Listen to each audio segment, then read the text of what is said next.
I want to start today with a question. Has your child talked about poo today?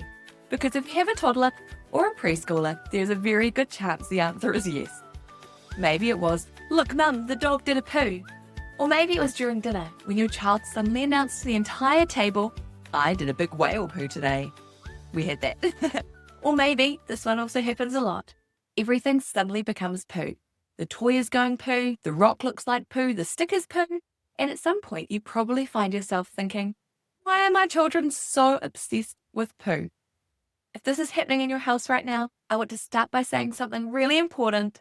You didn't cause this, your child isn't weird, and this phase is actually completely normal. In fact, it tells us something really interesting about how young children learn.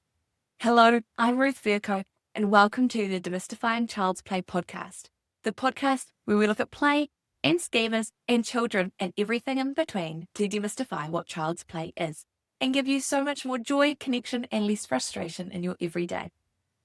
Now, a while ago, I had a parent say to me, "I feel like I've created a monster. My child talks about poo constantly," and they were getting worried. They said everything is poo. The toys are poo. The food is poo. Apparently our dog is going poo every 5 minutes.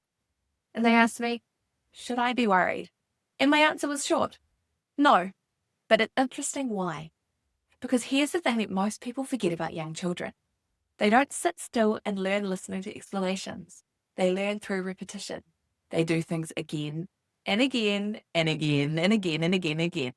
Dropping things, throwing things, lining things up, hiding things.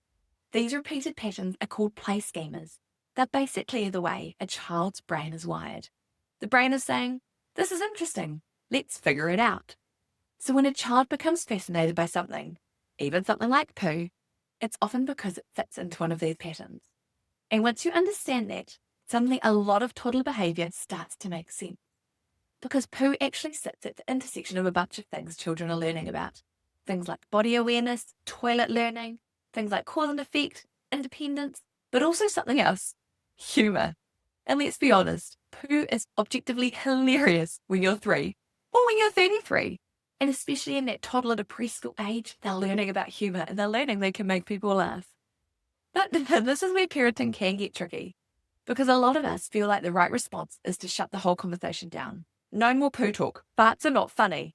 But sometimes when we shut down curiosity completely, the fascination actually gets stronger. Or poo becomes taboo, which can lead to delayed toilet learning or refusal to poo in the toilet. So instead, one really helpful approach is to redirect the curiosity. One easy way to do this is to say that poo talk is only when they're in the toilet. And you can go together and talk all about poo there. But if you're not keen on spending more time than you need to in the toilet, here's something surprisingly simple that works really well. Enter Play-Doh poo. I know it might sound ridiculous, but children immediately understand the assignment. You roll a little brown sausage of Play-Doh, and suddenly your child thinks it's the funniest and most interesting activity in the world. But while they're laughing, their brain is actually doing some really important learning. So I want to give you some quick examples to do with play and poo.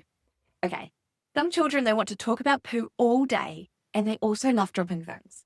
So what they might do is they might roll the Play-Doh poo into a ball and roll it down the ramp, which does look silly, but they're actually learning about gravity, cause and effect. Some children love moving objects around, so suddenly the poo is being transported in toy trucks to the toilet or rolled through a maze like a dung beetle.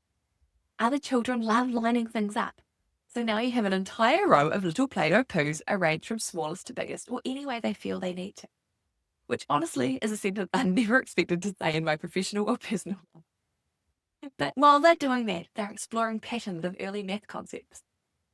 And while all this poo talk and play is happening, this is the really important thing to remember. Your child's interest in poo isn't something to feel embarrassed about. It's actually a window into how their brain is learning. When you understand the patterns behind their play, behaviour feels less confusing, boundaries are easier to hold, and play becomes so much more fun, even when the topic is poo. Now, if this episode, or episode, has made you feel a little calmer about the poo phase, I've created a free guide that goes deeper into this. It includes 10 poo-themed play ideas that help you redirect the curiosity into playful learning. You can grab the guide in my show notes or simply message me on Instagram, poop, P-O-O-P, and it's @play_schemas, and I'll have it straight to you. And if your child has talked about poo at least 5 times today, please know if you've heard this already, you are not alone. You are doing a great job, even in the poo phase. Now, I look forward to seeing you here again next week as we talk about work in progress cards, the little game changes that extend play and reduce meltdowns. You won't want to miss it. With all that said, remember today is a great day to play, and Play-Doh poo may just be the answer you needed today.